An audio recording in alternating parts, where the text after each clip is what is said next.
걷기만 잘해도 생체 시계가 거꾸로 간다. 반갑습니다. 허박사입니다. 빠르게 걷는 사람은 천천히 늙습니다. 그리고 빠르게 걸을수록 오래 살죠. 영국 레스터 대학과 레스터 생물의학 연구센터의 연구진이 커뮤니케이션 스파이올로지에 발표한 흥미로운 연구 결과입니다. 그들은 영국에 거주하는 중년 40만 5,981명의 유전자 데이터를 모아 관찰했습니다. 그 결과에 따르면 걷는 속도가 빠른 사람일수록 유전자의 끝부분인 텔로미어가 길며 이로 인해 더 오래 살 가능성이 높습니다.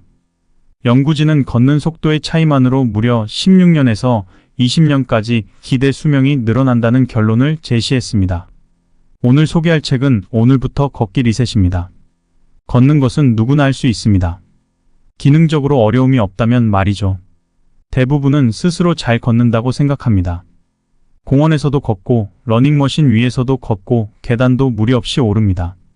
그러나 주변에 있는 걷는 사람들을 자세히 관찰해보면 신경을 쓰며 제대로 걷는 사람을 제외하고는 대부분 흐느적거리며 걷거나 몸을 가까스로 움직이며 이동하고 있을 뿐입니다. 한 발 앞에 다른 한 발을 내디디면 자연스레 걷기가 진행되는 것이죠. 그러나 바른 보행을 배운 운동 전문가의 입장에서 보면 안타까울 때가 많습니다. 때로는 답답한 마음에 달려가서 걸음걸이를 바로잡아주고 싶은 마음이 들기도 합니다. 걷는 사람들은 인간의 걷는 존재입니다. 아무리 바깥 활동을 적게 한다 해도 심지어 집안에서만 생활한다고 해도 반드시 일어나 걸어야만 합니다. 걷기는 몸 전체의 근육과 골격, 심박의 신경계 등이 유기적으로 참여하는 원초적 본능에 따른 신체 활동입니다.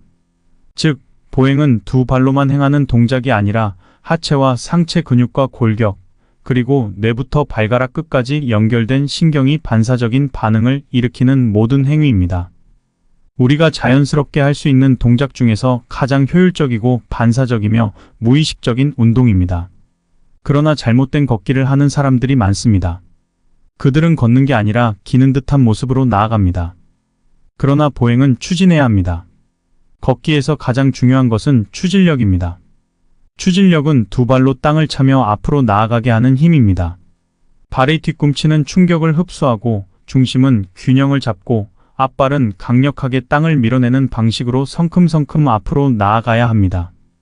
건강한 청년이 힘차게 걷는 모습처럼 말이죠. 지금 자면서 걷는 건가요? 제대로 걷지 못하는 사람의 상당수가 자신이 어떻게 걷는지 알지 못합니다. 자신의 걸음걸이가 잘못되어도 미처 깨닫지 못합니다. 자신의 걷는 모습을 자세히 관찰할 기회가 없기 때문입니다. 길을 가다가 쇼윈도에 비친 자신의 걷는 모습을 종종 볼 때가 있지만 짧은 시간에 그것도 한쪽으로만 봐서는 정확히 알 수 없습니다. 자신의 걸음걸이를 정확히 관찰하고 확인하기 위해서는 감각이 깨어 있어야 합니다. 마치 잠든 사람처럼 생각 없이 큰느적거리며 걷는 게 아니라 걸을 때 내 몸이 어떻게 작동하는지 민감하게 느껴야 합니다. 자신의 허리와 골반이 어떻게 움직이는지, 두 팔은 앞뒤로 제대로 움직이는지, 고관절과 무릎, 발목은 이상 없이 잘 움직이는지, 발바닥은 지면과 어떻게 마찰하고 있는지 등을 인지하며 걸어야 자신의 걸음걸이를 알 수 있습니다. 물론 전문가의 도움을 받거나 영상을 촬영하는 방법도 좋습니다. 힘없이 죽 처진 모습으로 터벅터벅 떠밀리듯 걷고 있다면 오늘부터 빠르고 경쾌하며 힘있게 걷는 액티브 워킹을 시작해보세요.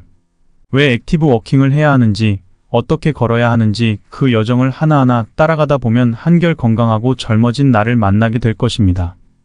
내 발이 게으르다고 원시인은 맨발로 산과들을 뛰어다녔습니다. 그만큼 발바닥에 닿는 감각 자극이 다양하고 많았기 때문입니다. 그러다 보니 감각신경의 예민도가 높아져 잘 걸을 수 있고 잘 달릴 수 있었습니다. 인체의 순환 기능도 활발해 성인병이란 건 찾아볼 수 없었습니다. 우리 어릴 때를 생각해 보세요. 평평하지 않은 뒷동산을 오르고 온 동네를 뛰어다니며 노는 게 일이었습니다. 하지만 성장하면서 아이들은 학교에서, 어른들은 회사에서 하루 종일 앉아서 지내게 됩니다. 걷거나 뛰면서 발이 자연스럽게 받아야 할 자극을 받지 못합니다. 자극이 감소하면 감각은 점점 무뎌집니다. 그렇게 자극 없는, 감각 없는 게으름반이 되어갑니다. 진짜 문제는 여기에서부터 시작됩니다. 게으른 발이 내 몸을 공격할 수 있다는 사실을 알면 절대 그냥 앉아 있을 수만은 없을 것입니다. 건강 문제의 절반은 게으름 발 때문입니다. 우리나라 사람들이 하루에 앉아 있는 시간은 11시간 30분으로 세계 1위입니다. 참고로 미국인은 8시간 30분에서 9시간 정도인데요. 이렇게 오랫동안 한자리에 앉아 있으면 우리 발은 자연스럽게 받아야 할 자극을 받지 못합니다. 즉, 걷기라는 아주 중요한 운동 자극을 받지 못한 채 생활하고 있는 것입니다. 걷더라도 기는 듯 꺾고 녹이 순득 걷는 보행이 나오는 근본적인 이유입니다. 문제는 이렇게 게으른 발을 스스로 느끼면서도 이것이 내 몸에 어떤 영향을 주는지 인지하지 못한다는 데 있습니다. 바르게 걷는 사람들의 자세를 한번 보자면 한 발이 앞서 나간 후에 다음 발이 앞발보다 더 멀리 앞으로 지나가면서 자연스럽게 11자를 그리며 걷습니다. 그러나 보행이 좋지 않은 사람들은 다리를 벌린 채 걷습니다. 움직일 때 두 다리 사이가 넓어야 넘어지지 않을 것 같은 느낌의 균형을 잡기 위해 다리를 벌리고 걷는 것입니다. 반대로 걷기에 자신 있는 사람들은 어깨를 펴고 시선을 멀리 던지며 앞으로 착착 걸어 나갑니다. 하지만 나이가 들면서 이런 보행은 점점 사라집니다.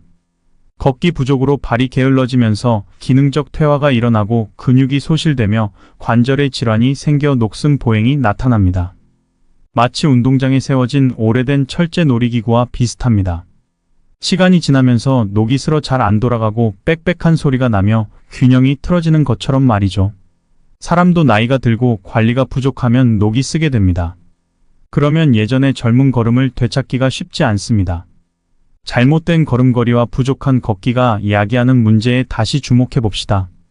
몸을 기계에 비유하면 녹이 쓴다는 건 기능이 무뎌지고 제대로 작동할 수 없다는 뜻입니다. 그냥 서 있을 때조차 내 골반이, 허리가, 무릎이 제자리를 지키지 못하고 자꾸 무너지는 상태를 의미합니다. 스트레칭 한 번 하지 않고 몇 시간 동안 앉아 컴퓨터 작업을 한다고 생각해 봅시다. 처음에는 몸의 정렬 상태가 좋고 바르지만 시간이 지나면서 점점 삐뚤어지게 됩니다. 몸은 그 상태로 계속 버티다 결국 적응하면서 등이 구부정해지거나 골반 한쪽이 처지는 등 병적인 상태로 변합니다. 자극에 묻어지면서 감각이 사라진 몸으로 변화해가는 것이죠. 문제는 이렇게 망가진 몸으로 걷으면 몸의 문제가 보행에 고스란히 나타난다는 사실입니다. 게으른 발이 내 몸을 공격하는 것입니다. 길을 걷다 보면 자기도 모르는 사이에 몸을 살짝 옆으로 튼 채 걷거나 다리를 절거나 발목이나 무릎이 흔들리는 사람들을 흔히 목격할 수 있습니다. 이는 운동을 멀리서라기보다 실제로 발을 움직여 이동할 일이 없는 현대인의 생활 패턴 탓이 큽니다. 일부러라도 시간을 내서 걸어 다녀야 합니다. 그래야 게으른 발을 휘저으며 건강을 지킬 수 있습니다. 온몸의 혈액 전달자인 발이 녹슬면 순환과 대사가 막힙니다. 보행은 달리기와 다르다. 양발로 토끼처럼 뛰는 행위가 아닙니다. 양발이 동시에 땅에 닿는 순간도 있지만 왼발이 앞으로 나아갈 때는 오른발 한 발로 버텨야 합니다. 사실 우리가 별다른 어려움 없이 걷기 때문에 의식하지 못하지만 우리 발바닥에는 센서 역할을 하는 수많은 신경세포가 존재하며 서로 끊임없이 신호를 주고받습니다. 내가 몸의 중심을 어디로 이동하는지 무의식적 혹은 의식적으로 계속해서 신호를 전달합니다. 그로 인해 우리는 물 흐르듯 자연스러운 보행이 가능합니다. 그런데 정기적이고 규칙적으로 운동을 하는 사람은 전체 인구의 30%밖에 되지 않습니다. 현대인은 지나칠 정도로 움직임이 적습니다. 특히 우리나라 사람들은 앉아서 일하는 시간이 길어 발의 신경세포가 눈에 띄게 묻어지고 있습니다. 다들 알다시피 발은 인체 순환 기능에서 매우 중요한 역할을 담당합니다. 이런 이유로 걷기가 부족하면 신체 움직임이 적어져 대사량이 줄고 신체 순환에도 문제가 생깁니다. 몸을 추진할 때 전신 근육이 유기적으로 균형 있게 사용됩니다. 그 중에서도 엉덩이 근육인 대동근, 다리 근육인 햄스트링, 그리고 허벅지 근육인 대퇴사두근이 큰 역할을 합니다. 이뿐만이 아닙니다. 척추 기립근은 몸의 중심을 잡아주고 장요근은 상반신을 안정적으로 지지해줍니다. 한쪽 다리에서 다른 쪽 다리로 중심이 이동할 때는 중둔근이 골반의 평형을 유지해줍니다. 이처럼 보행 시 많은 근육이 관여합니다. 그런데 대퇴사두근이나 햄스트링 등 걷기에 사용되는 근육들은 근육의 크기나 두께보다는 얼마나 민첩하게 잘 사용하는지가 중요합니다. 나이가 들어도 근육은 줄어들 수밖에 없습니다. 예수님처럼 동그란 엉덩이를 갖는 것은 사실상 불가능합니다. 그러나 근육의 크기가 줄어들더라도 걷기를 통해 해당 근육들을 계속해서 민첩하게 사용할 수 있다면 충분히 보완 가능합니다. 즉, 근육 간의 협응력이 좋으면 근육의 크기가 작아져도 건강하게 걸을 수 있습니다. 척추와 관절은 걷기에 중요한 역할을 합니다. 흔히 걷기는 고관절과 무릎, 발목 정도의 관절이 작용하는 동작이라고 생각합니다. 하지만 이는 오해입니다. 인체의 움직임과 척추의 기능에 대해 연구한 핵물리학자 세르게이 글라코보스키 박사는 인간의 보행을 가능하게 하는 엔진은 바로 척추라고 주장했습니다. 일반적으로 발이 움직이면 저절로 다리와 무릎, 골반이 움직이면서 걷게 된다고 생각하지만 장애나 사고로 사지가 없는 사람들이 골반과 척추의 움직임만으로 걷는 모습을 볼 수 있습니다. 이만큼 척추의 기능이 걷기에 미치는 영향은 상당합니다. 따라서 척추협착증이나 허리디스크 등의 질환을 갖고 있는 사람은 걷는 것에 어려움을 느낄 수 있습니다. 하지만 그럴수록 걸어서 본래의 기능을 회복하도록 노력해야 합니다. 무리하지 않지만 걸을 수 있는 범위 안에서 천천히 걸어보자는 것이 걷지 않는 것보다 조금이라도 걷는 쪽이 낫다는 것을 항상 기억해야 합니다. 어깨 관절도 중요합니다. 걸을 때 팔을 전혀 움직이지 않으면 균형감 있게 걷기 어렵습니다. 평소의 자연스러운 움직임과는 반대로 왼발을 앞으로 내디딜 때 왼팔을 앞으로 내밀면 부자연스러운 느낌의 걸음을 멈추게 됩니다. 그만큼 두 팔을 앞뒤로 흔드는 동작이 걸음걸이의 리듬을 만드는데 중요한 역할을 합니다. 무릎 관절도 중요합니다. 걷을 때 무릎이 바깥으로 휘어지며 오자형 다리가 되는 것은 나이가 들수록 일어나는 현상입니다. 이에 따라 걸음걸이도 다리 사이가 벌어진 노인의 걸음이 됩니다. 죽을 때까지 곱고 반듯한 젊은 무릎을 유지하려면 어떻게 해야 할까요? 관절 건강을 지키는 습관을 숙제로 해야 합니다. 20살로 돌아가 보자는 것은 불가능하지만 걸음걸이를 통해 관절의 움직임을 최대한 회복할 수 있다는 의미입니다. 하지만 연골은 재생이 불가능한 조직이므로 손상이 계속되면 결국 관절염으로 이어질 수 있습니다. 따라서 무릎 관절을 보호하기 위해 신경을 써야 합니다. 의자에 앉을 때도 주의가 필요합니다. 의자에 앉아서 한 다리를 꼬는 자세는 좋지 않다는 것은 잘 알려져 있습니다. 그러나 다리를 쭉 펴서 양쪽 발목을 교차하는 자세가 더 위험하다는 사실을 알고 계신 분은 많지 않을 것입니다. 이 자세는 관절 비대칭을 일으킬 수 있으며 발목 관절 변형까지 초래할 수 있으므로 자제해야 합니다. 중립 척추를 만드는 것도 중요합니다. 정상적인 척추는 S자 모양의 곡선을 그리며 신체 동작에 따라 유연하게 움직입니다. 그러나 척추가 너무 앞이나 뒤로 꺾이거나 옆으로 기울어지면 허리의 부담이 커집니다. 또한 보행 시 그 충격은 가중됩니다. 중립 척추는 이처럼 척추에 가해지는 압력을 최소화하여 척추가 이상적으로 배열된 상태를 말합니다. 젊은 시절부터 척추를 올바르게 세우는 습관을 갖는 것은 중요합니다. 척추로부터 가해지는 하중이 무릎에서 심화되기 때문입니다. 척추로부터 가해지는 하중이 무릎에서 심화되기 때문입니다. 따라서 척추를 바로 세우기 위해서는 항상 올바른 자세를 유지해야 합니다. 좋은 자세뿐만 아니라 적정 체중을 유지하는 것도 매우 중요합니다. 1kg의 체중이 증가하면 통상적으로 무릎에는 3배에서 5배의 하중이 가해집니다. 5kg의 증가는 무릎에 20kg의 추가 부하를 줍니다. 과체중과 비만은 무릎 건강에 얼마나 위협적인지를 알려줍니다. 적정 체중을 유지하면 관절 건강을 유지할 수 있음을 기억해야 합니다. 무릎을 보호하는 데에는 허벅지 근육이 매우 중요한 역할을 합니다. 단단한 대퇴사두근과 햄스트링은 무릎을 보호하는 필수적인 요소입니다. 걷거나 뛰거나 계단을 오르내릴 때 지면에서 받는 충격을 흡수해주는 근육이기 때문입니다. 무릎이 좋지 않다고 해서 운동을 피하면 안 됩니다. 통증이나 염려 때문에 움직임을 피하면 근손실이 계속 발생하고 무릎 관절은 약해지게 됩니다. 관절 보호를 위해 허벅지를 강화하는 운동을 해야 합니다. 또한 높은 구두는 무릎 연골이 연화되는 연골연화증을 유발하고 퇴행성 관절염을 가속화시킬 수 있으므로 피하는 것이 좋습니다. 무릎 보호대도 지나치게 조여서 사용하면 관절 건강에 해로울 수 있으므로 사용할 때 주의해야 합니다. 이상으로 책의 핵심 내용을 정리하겠습니다.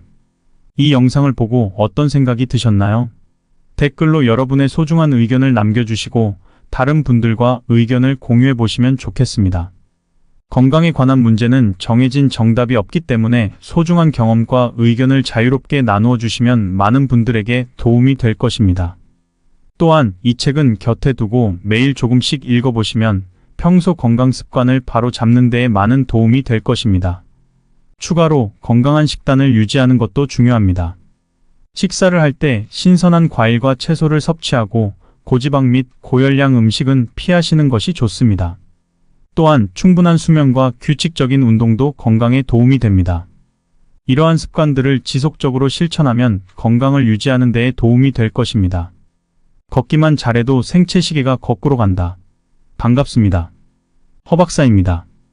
빠르게 걷는 사람은 천천히 늙습니다. 그리고 빠르게 걸을수록 오래 살죠. 영국 레스터 대학과 레스터 생물의학 연구센터의 연구진이 커뮤니케이션 스파이올로지에 발표한 흥미로운 연구 결과입니다. 그들은 영국에 거주하는 중년 40만 5,981명의 유전자 데이터를 모아 관찰했습니다. 그 결과에 따르면 걷는 속도가 빠른 사람일수록 유전자의 끝부분인 텔로미어가 길며 이로 인해 더 오래 살 가능성이 높습니다. 연구진은 걷는 속도의 차이만으로 무려 16년에서 20년까지 기대 수명이 늘어난다는 결론을 제시했습니다. 오늘 소개할 책은 오늘부터 걷기 리셋입니다. 걷는 것은 누구나 할 수 있습니다. 기능적으로 어려움이 없다면 말이죠. 대부분은 스스로 잘 걷는다고 생각합니다. 공원에서도 걷고 러닝머신 위에서도 걷고 계단도 무리 없이 오릅니다. 그러나 주변에 있는 걷는 사람들을 자세히 관찰해보면 신경을 쓰며 제대로 걷는 사람을 제외하고는 대부분 흐느적거리며 걷거나 몸을 가까스로 움직이며 이동하고 있을 뿐입니다. 한 발 앞에 다른 한 발을 내디디면 자연스레 걷기가 진행되는 것이죠. 그러나 바른 보행을 배운 운동 전문가의 입장에서 보면 안타까울 때가 많습니다. 때로는 답답한 마음에 달려가서 걸음걸이를 바로잡아주고 싶은 마음이 들기도 합니다. 걷는 사람들은 인간의 걷는 존재입니다. 아무리 바깥 활동을 적게 한다 해도 심지어 집안에서만 생활한다고 해도 반드시 일어나 걸어야만 합니다. 걷기는 몸 전체의 근육과 골격, 심박의 신경계 등이 유기적으로 참여하는 원초적 본능에 따른 신체 활동입니다. 즉, 보행은 두 발로만 행하는 동작이 아니라 하체와 상체 근육과 골격, 그리고 뇌부터 발가락 끝까지 연결된 신경이 반사적인 반응을 일으키는 모든 행위입니다. 우리가 자연스럽게 할 수 있는 동작 중에서 가장 효율적이고 반사적이며 무의식적인 운동입니다. 그러나 잘못된 걷기를 하는 사람들이 많습니다. 그들은 걷는 게 아니라 기는 듯한 모습으로 나아갑니다. 그러나 보행은 추진해야 합니다. 걷기에서 가장 중요한 것은 추진력입니다. 추진력은 두 발로 땅을 차며 앞으로 나아가게 하는 힘입니다. 발의 뒤꿈치는 충격을 흡수하고 중심은 균형을 잡고 앞발은 강력하게 땅을 밀어내는 방식으로 성큼성큼 앞으로 나아가야 합니다. 건강한 청년이 힘차게 걷는 모습처럼 말이죠. 지금 자면서 걷는 건가요? 제대로 걷지 못하는 사람의 상당수가 자신이 어떻게 걷는지 알지 못합니다. 자신의 걸음걸이가 잘못되어도 미처 깨닫지 못합니다. 자신의 걷는 모습을 자세히 관찰할 기회가 없기 때문입니다. 길을 가다가 쇼윈도에 비친 자신의 걷는 모습을 종종 볼 때가 있지만 짧은 시간에 그것도 한쪽으로만 봐서는 정확히 알 수 없습니다. 자신의 걸음걸이를 정확히 관찰하고 확인하기 위해서는 감각이 깨어 있어야 합니다. 마치 잠든 사람처럼 생각 없이 큰느적거리며 걷는 게 아니라 걸을 때 내 몸이 어떻게 작동하는지 민감하게 느껴야 합니다. 자신의 허리와 골반이 어떻게 움직이는지, 두 팔은 앞뒤로 제대로 움직이는지, 고관절과 무릎, 발목은 이상 없이 잘 움직이는지, 발바닥은 지면과 어떻게 마찰하고 있는지 등을 인지하며 걸어야 자신의 걸음걸이를 알 수 있습니다. 물론 전문가의 도움을 받거나 영상을 촬영하는 방법도 좋습니다. 힘없이 죽 처진 모습으로 터벅터벅 떠밀리듯 걷고 있다면 오늘부터 빠르고 경쾌하며 힘있게 걷는 액티브 워킹을 시작해보세요. 왜 액티브 워킹을 해야 하는지, 어떻게 걸어야 하는지 그 여정을 하나하나 따라가다 보면 한결 건강하고 젊어진 나를 만나게 될 것입니다. 내 발이 게으르다고 원시인은 맨발로 산과들을 뛰어다녔습니다. 그만큼 발바닥에 닿는 감각 자극이 다양하고 많았기 때문입니다. 그러다 보니 감각신경의 예민도가 높아져 잘 걸을 수 있고 잘 달릴 수 있었습니다. 인체의 순환 기능도 활발해 성인병이란 건 찾아볼 수 없었습니다. 우리 어릴 때를 생각해 보세요. 평평하지 않은 뒷동산을 오르고 온 동네를 뛰어다니며 노는 게 일이었습니다. 하지만 성장하면서 아이들은 학교에서, 어른들은 회사에서 하루 종일 앉아서 지내게 됩니다. 걷거나 뛰면서 발이 자연스럽게 받아야 할 자극을 받지 못합니다. 자극이 감소하면 감각은 점점 무뎌집니다. 그렇게 자극 없는, 감각 없는 게으름반이 되어갑니다. 진짜 문제는 여기에서부터 시작됩니다. 게으른 발이 내 몸을 공격할 수 있다는 사실을 알면 절대 그냥 앉아 있을 수만은 없을 것입니다. 건강 문제의 절반은 게으른 발 때문입니다. 우리나라 사람들이 하루에 앉아있는 시간은 11시간 30분으로 세계 1위입니다. 참고로 미국인은 8시간 30분에서 9시간 정도인데요. 이렇게 오랫동안 한자리에 앉아있으면 우리 발은 자연스럽게 받아야 할 자극을 받지 못합니다. 즉, 걷기라는 아주 중요한 운동 자극을 받지 못한 채 생활하고 있는 것입니다. 걷더라도 기는 듯 꺾고 녹이 순득 걷는 보행이 나오는 근본적인 이유입니다. 문제는 이렇게 게으른 발을 스스로 느끼면서도 이것이 내 몸에 어떤 영향을 주는지 인지하지 못한다는 데 있습니다. 바르게 걷는 사람들의 자세를 한번 보자면 한 발이 앞서 나간 후에 다음 발이 앞발보다 더 멀리 앞으로 지나가면서 자연스럽게 11자를 그리며 걷습니다. 그러나 보행이 좋지 않은 사람들은 다리를 벌린 채 걷습니다. 움직일 때 두 다리 사이가 넓어야 넘어지지 않을 것 같은 느낌의 균형을 잡기 위해 다리를 벌리고 걷는 것입니다. 반대로 걷기에 자신 있는 사람들은 어깨를 펴고 시선을 멀리 던지며 앞으로 착착 걸어나갑니다. 하지만 나이가 들면서 이런 보행은 점점 사라집니다. 걷기 부족으로 발이 게을러지면서 기능적 퇴화가 일어나고 근육이 소실되며 관절의 질환이 생겨 녹슨 보행이 나타납니다. 마치 운동장에 세워진 오래된 철제 놀이기구와 비슷합니다. 시간이 지나면서 녹이 슬어 잘 안 돌아가고 빽빽한 소리가 나며 균형이 틀어지는 것처럼 말이죠. 사람도 나이가 들고 관리가 부족하면 녹이 쓰게 됩니다. 그러면 예전의 젊은 걸음을 되찾기가 쉽지 않습니다. 잘못된 걸음걸이와 부족한 걷기가 야기하는 문제에 다시 주목해 봅시다. 몸을 기계에 비유하면 녹이 쓴다는 건 기능이 무뎌지고 제대로 작동할 수 없다는 뜻입니다. 그냥 서 있을 때조차 내 골반이, 허리가, 무릎이 제자리를 지키지 못하고 자꾸 무너지는 상태를 의미합니다. 스트레칭 한 번 하지 않고 몇 시간 동안 앉아 컴퓨터 작업을 한다고 생각해 봅시다. 처음에는 몸의 정렬 상태가 좋고 바르지만 시간이 지나면서 점점 삐뚤어지게 됩니다. 몸은 그 상태로 계속 버티다 결국 적응하면서 등이 구부정해지거나 골반 한쪽이 처지는 등 병적인 상태로 변합니다. 자극에 묻어지면서 감각이 사라진 몸으로 변화해가는 것이죠. 문제는 이렇게 망가진 몸으로 걷으면 몸의 문제가 보행에 고스란히 나타난다는 사실입니다. 게으른 발이 내 몸을 공격하는 것입니다. 길을 걷다 보면 자기도 모르는 사이에 몸을 살짝 옆으로 튼 채 걷거나 다리를 절거나 발목이나 무릎이 흔들리는 사람들을 흔히 목격할 수 있습니다. 이는 운동을 멀리서라기보다 실제로 발을 움직여 이동할 일이 없는 현대인의 생활 패턴 탓이 큽니다. 일부러라도 시간을 내서 걸어 다녀야 합니다. 그래야 게으른 발을 휘저으며 건강을 지킬 수 있습니다. 온몸의 혈액 전달자인 발이 녹슬면 순환과 대사가 막힙니다. 보행은 달리기와 다르다. 양발로 토끼처럼 뛰는 행위가 아닙니다. 양발이 동시에 땅에 닿는 순간도 있지만 왼발이 앞으로 나아갈 때는 오른발 한 발로 버텨야 합니다. 사실 우리가 별다른 어려움 없이 걷기 때문에 의식하지 못하지만 우리 발바닥에는 센서 역할을 하는 수많은 신경세포가 존재하며 서로 끊임없이 신호를 주고받습니다. 내가 몸의 중심을 어디로 이동하는지 무의식적 혹은 의식적으로 계속해서 신호를 전달합니다. 그로 인해 우리는 물 흐르듯 자연스러운 보행이 가능합니다. 그런데 정기적이고 규칙적으로 운동을 하는 사람은 전체 인구의 30% 밖에 되지 않습니다. 현대인은 지나칠 정도로 움직임이 적습니다. 특히 우리나라 사람들은 앉아서 일하는 시간이 길어 발의 신경세포가 눈에 띄게 묻어지고 있습니다. 다들 알다시피 발은 인체 순환 기능에서 매우 중요한 역할을 담당합니다. 이런 이유로 걷기가 부족하면 신체 움직임이 적어져 대사량이 줄고 신체 순환에도 문제가 생깁니다. 몸을 추진할 때 전신 근육이 유기적으로 균형 있게 사용됩니다. 그 중에서도 엉덩이 근육인 대동근, 다리 근육인 햄스트링, 그리고 허벅지 근육인 대퇴사두근이 큰 역할을 합니다. 이뿐만이 아닙니다. 척추 기립근은 몸의 중심을 잡아주고 장요근은 상반신을 안정적으로 지지해줍니다. 한쪽 다리에서 다른 쪽 다리로 중심이 이동할 때는 중둔근이 골반의 평형을 유지해줍니다. 이처럼 보행 시 많은 근육이 관여합니다. 그런데 대퇴사두근이나 햄스트링 등 걷기에 사용되는 근육들은 근육의 크기나 두께보다는 얼마나 민첩하게 잘 사용하는지가 중요합니다. 나이가 들어도 근육은 줄어들 수밖에 없습니다. 예수님처럼 동그란 엉덩이를 갖는 것은 사실상 불가능합니다.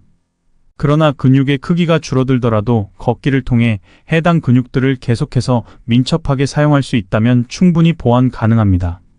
즉, 근육 간의 협응력이 좋으면 근육의 크기가 작아져도 건강하게 걸을 수 있습니다. 척추와 관절은 걷기에 중요한 역할을 합니다. 흔히 걷기는 고관절과 무릎, 발목 정도의 관절이 작용하는 동작이라고 생각합니다.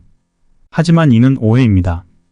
인체의 움직임과 척추의 기능에 대해 연구한 핵물리학자 세르게이 글라코보스키 박사는 인간의 보행을 가능하게 하는 엔진은 바로 척추라고 주장했습니다.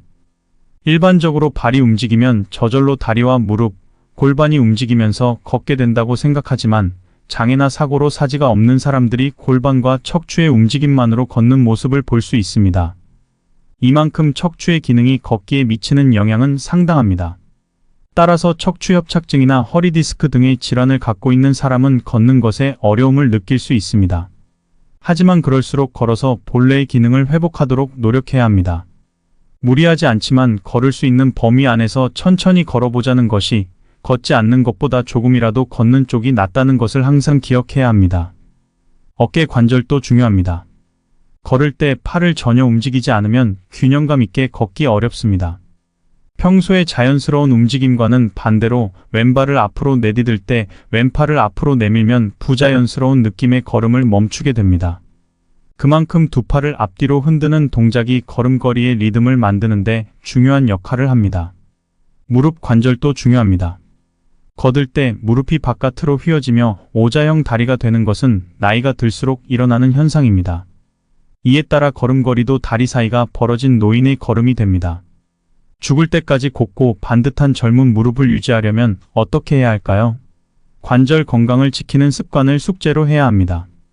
20살로 돌아가 보자는 것은 불가능하지만 걸음걸이를 통해 관절의 움직임을 최대한 회복할 수 있다는 의미입니다.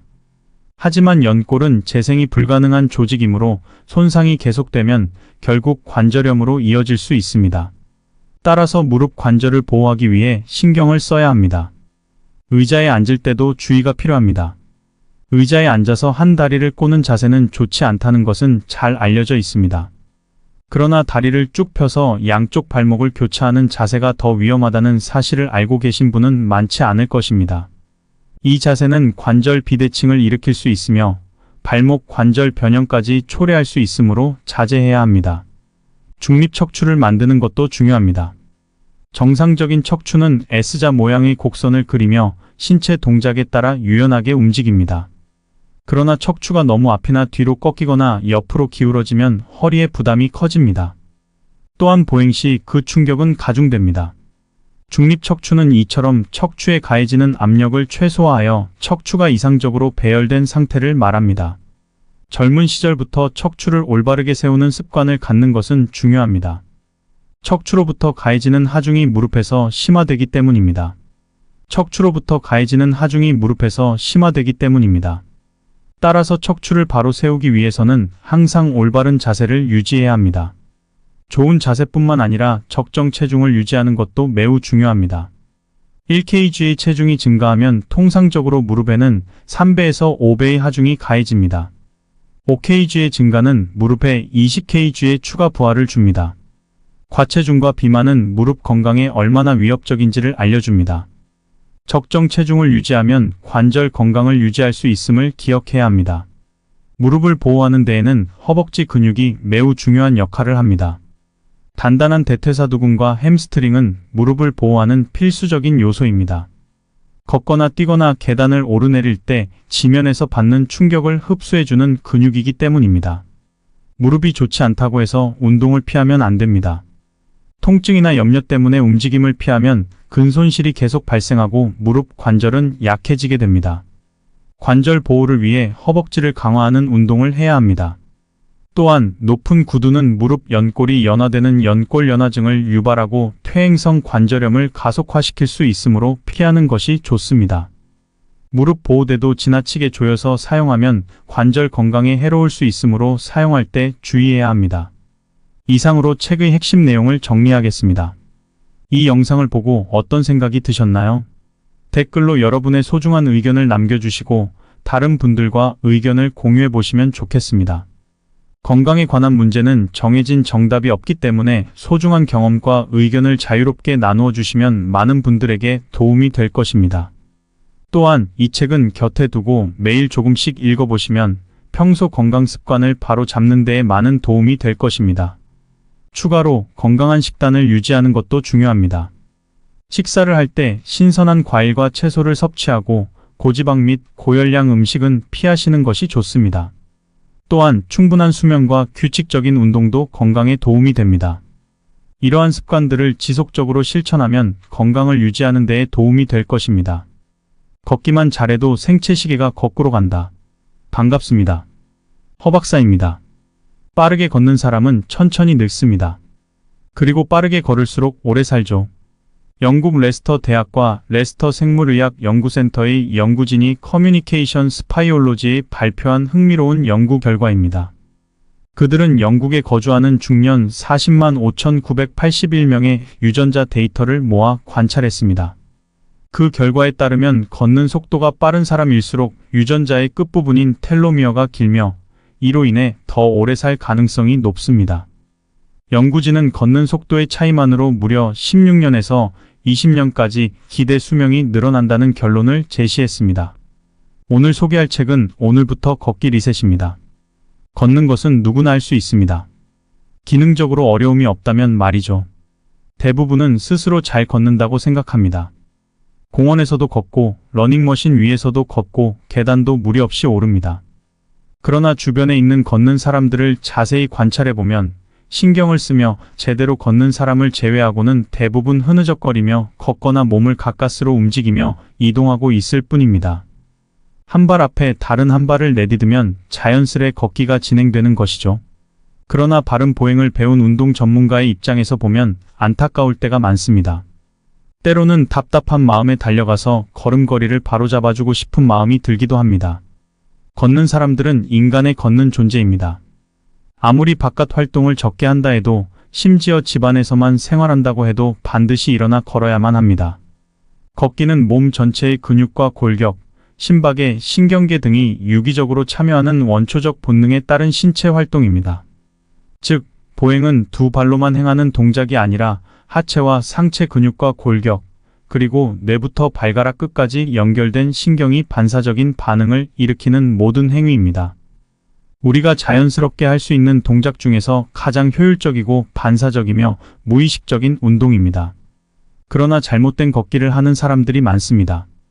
그들은 걷는 게 아니라 기는 듯한 모습으로 나아갑니다. 그러나 보행은 추진해야 합니다. 걷기에서 가장 중요한 것은 추진력입니다. 추진력은 두 발로 땅을 차며 앞으로 나아가게 하는 힘입니다. 발의 뒤꿈치는 충격을 흡수하고 중심은 균형을 잡고 앞발은 강력하게 땅을 밀어내는 방식으로 성큼성큼 앞으로 나아가야 합니다. 건강한 청년이 힘차게 걷는 모습처럼 말이죠. 지금 자면서 걷는 건가요? 제대로 걷지 못하는 사람의 상당수가 자신이 어떻게 걷는지 알지 못합니다. 자신의 걸음걸이가 잘못되어도 미처 깨닫지 못합니다. 자신의 걷는 모습을 자세히 관찰할 기회가 없기 때문입니다. 길을 가다가 쇼윈도에 비친 자신의 걷는 모습을 종종 볼 때가 있지만 짧은 시간에 그것도 한쪽으로만 봐서는 정확히 알 수 없습니다. 자신의 걸음걸이를 정확히 관찰하고 확인하기 위해서는 감각이 깨어 있어야 합니다. 마치 잠든 사람처럼 생각 없이 큰느적거리며 걷는 게 아니라 걸을 때 내 몸이 어떻게 작동하는지 민감하게 느껴야 합니다. 자신의 허리와 골반이 어떻게 움직이는지, 두 팔은 앞뒤로 제대로 움직이는지, 고관절과 무릎, 발목은 이상 없이 잘 움직이는지, 발바닥은 지면과 어떻게 마찰하고 있는지 등을 인지하며 걸어야 자신의 걸음걸이를 알 수 있습니다. 물론 전문가의 도움을 받거나 영상을 촬영하는 방법도 좋습니다. 힘없이 죽 처진 모습으로 터벅터벅 떠밀리듯 걷고 있다면 오늘부터 빠르고 경쾌하며 힘있게 걷는 액티브 워킹을 시작해보세요. 왜 액티브 워킹을 해야 하는지, 어떻게 걸어야 하는지 그 여정을 하나하나 따라가다 보면 한결 건강하고 젊어진 나를 만나게 될 것입니다. 내 발이 게으르다고 원시인은 맨발로 산과들을 뛰어다녔습니다. 그만큼 발바닥에 닿는 감각 자극이 다양하고 많았기 때문입니다. 그러다 보니 감각신경의 예민도가 높아져 잘 걸을 수 있고 잘 달릴 수 있었습니다. 인체의 순환 기능도 활발해 성인병이란 건 찾아볼 수 없었습니다. 우리 어릴 때를 생각해 보세요. 평평하지 않은 뒷동산을 오르고 온 동네를 뛰어다니며 노는 게 일이었습니다. 하지만 성장하면서 아이들은 학교에서, 어른들은 회사에서 하루 종일 앉아서 지내게 됩니다. 걷거나 뛰면서 발이 자연스럽게 받아야 할 자극을 받지 못합니다. 자극이 감소하면 감각은 점점 무뎌집니다. 그렇게 자극 없는, 감각 없는 게으름반이 되어갑니다. 진짜 문제는 여기에서부터 시작됩니다. 게으른 발이 내 몸을 공격할 수 있다는 사실을 알면 절대 그냥 앉아 있을 수만은 없을 것입니다. 건강 문제의 절반은 게으른 발 때문입니다. 우리나라 사람들이 하루에 앉아있는 시간은 11시간 30분으로 세계 1위입니다. 참고로 미국인은 8시간 30분에서 9시간 정도인데요. 이렇게 오랫동안 한자리에 앉아있으면 우리 발은 자연스럽게 받아야 할 자극을 받지 못합니다. 즉, 걷기라는 아주 중요한 운동 자극을 받지 못한 채 생활하고 있는 것입니다. 걷더라도 기는 듯 꺾고 녹이 순득 걷는 보행이 나오는 근본적인 이유입니다. 문제는 이렇게 게으른 발을 스스로 느끼면서도 이것이 내 몸에 어떤 영향을 주는지 인지하지 못한다는 데 있습니다. 바르게 걷는 사람들의 자세를 한번 보자면 한 발이 앞서 나간 후에 다음 발이 앞발보다 더 멀리 앞으로 지나가면서 자연스럽게 11자를 그리며 걷습니다. 그러나 보행이 좋지 않은 사람들은 다리를 벌린 채 걷습니다. 움직일 때 두 다리 사이가 넓어야 넘어지지 않을 것 같은 느낌의 균형을 잡기 위해 다리를 벌리고 걷는 것입니다. 반대로 걷기에 자신 있는 사람들은 어깨를 펴고 시선을 멀리 던지며 앞으로 착착 걸어 나갑니다. 하지만 나이가 들면서 이런 보행은 점점 사라집니다. 걷기 부족으로 발이 게을러지면서 기능적 퇴화가 일어나고 근육이 소실되며 관절의 질환이 생겨 녹슨 보행이 나타납니다. 마치 운동장에 세워진 오래된 철제 놀이기구와 비슷합니다. 시간이 지나면서 녹이 슬어 잘 안 돌아가고 빽빽한 소리가 나며 균형이 틀어지는 것처럼 말이죠.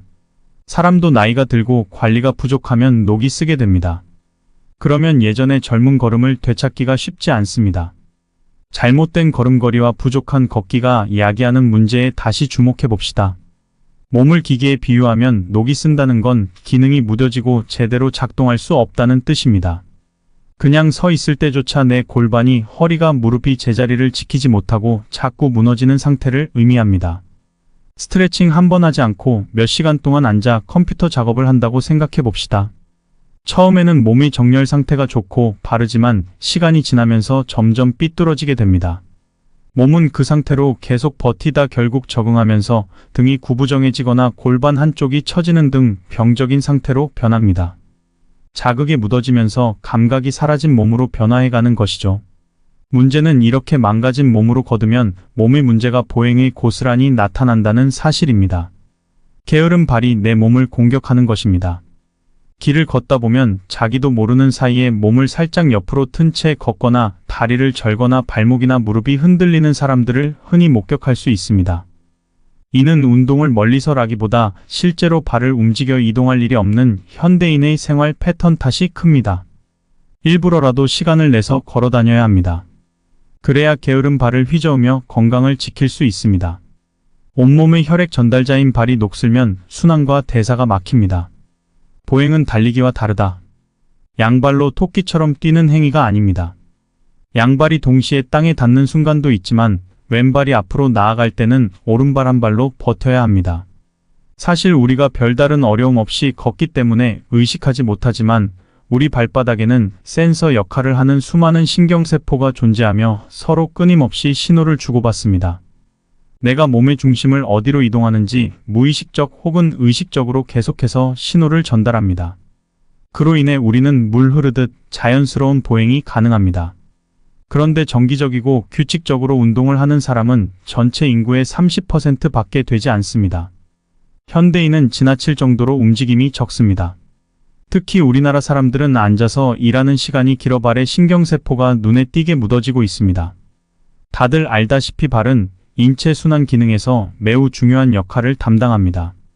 이런 이유로 걷기가 부족하면 신체 움직임이 적어져 대사량이 줄고 신체 순환에도 문제가 생깁니다. 몸을 추진할 때 전신 근육이 유기적으로 균형 있게 사용됩니다. 그 중에서도 엉덩이 근육인 대동근, 다리 근육인 햄스트링, 그리고 허벅지 근육인 대퇴사두근이 큰 역할을 합니다. 이뿐만이 아닙니다. 척추 기립근은 몸의 중심을 잡아주고 장요근은 상반신을 안정적으로 지지해줍니다. 한쪽 다리에서 다른 쪽 다리로 중심이 이동할 때는 중둔근이 골반의 평형을 유지해줍니다. 이처럼 보행 시 많은 근육이 관여합니다. 그런데 대퇴사두근이나 햄스트링 등 걷기에 사용되는 근육들은 근육의 크기나 두께보다는 얼마나 민첩하게 잘 사용하는지가 중요합니다. 나이가 들어도 근육은 줄어들 수밖에 없습니다. 예수님처럼 동그란 엉덩이를 갖는 것은 사실상 불가능합니다. 그러나 근육의 크기가 줄어들더라도 걷기를 통해 해당 근육들을 계속해서 민첩하게 사용할 수 있다면 충분히 보완 가능합니다. 즉, 근육 간의 협응력이 좋으면 근육의 크기가 작아져도 건강하게 걸을 수 있습니다. 척추와 관절은 걷기에 중요한 역할을 합니다. 흔히 걷기는 고관절과 무릎, 발목 정도의 관절이 작용하는 동작이라고 생각합니다. 하지만 이는 오해입니다. 인체의 움직임과 척추의 기능에 대해 연구한 핵물리학자 세르게이 글라코보스키 박사는 인간의 보행을 가능하게 하는 엔진은 바로 척추라고 주장했습니다. 일반적으로 발이 움직이면 저절로 다리와 무릎, 골반이 움직이면서 걷게 된다고 생각하지만 장애나 사고로 사지가 없는 사람들이 골반과 척추의 움직임만으로 걷는 모습을 볼 수 있습니다. 이만큼 척추의 기능이 걷기에 미치는 영향은 상당합니다. 따라서 척추협착증이나 허리 디스크 등의 질환을 갖고 있는 사람은 걷는 것에 어려움을 느낄 수 있습니다. 하지만 그럴수록 걸어서 본래의 기능을 회복하도록 노력해야 합니다. 무리하지 않지만 걸을 수 있는 범위 안에서 천천히 걸어보자는 것이 걷지 않는 것보다 조금이라도 걷는 쪽이 낫다는 것을 항상 기억해야 합니다. 어깨 관절도 중요합니다. 걸을 때 팔을 전혀 움직이지 않으면 균형감 있게 걷기 어렵습니다. 평소의 자연스러운 움직임과는 반대로 왼발을 앞으로 내디딜 때 왼팔을 앞으로 내밀면 부자연스러운 느낌의 걸음을 멈추게 됩니다. 그만큼 두 팔을 앞뒤로 흔드는 동작이 걸음걸이의 리듬을 만드는데 중요한 역할을 합니다. 무릎 관절도 중요합니다. 걷을 때 무릎이 바깥으로 휘어지며 오자형 다리가 되는 것은 나이가 들수록 일어나는 현상입니다. 이에 따라 걸음걸이도 다리 사이가 벌어진 노인의 걸음이 됩니다. 죽을 때까지 곱고 반듯한 젊은 무릎을 유지하려면 어떻게 해야 할까요? 관절 건강을 지키는 습관을 숙제로 해야 합니다.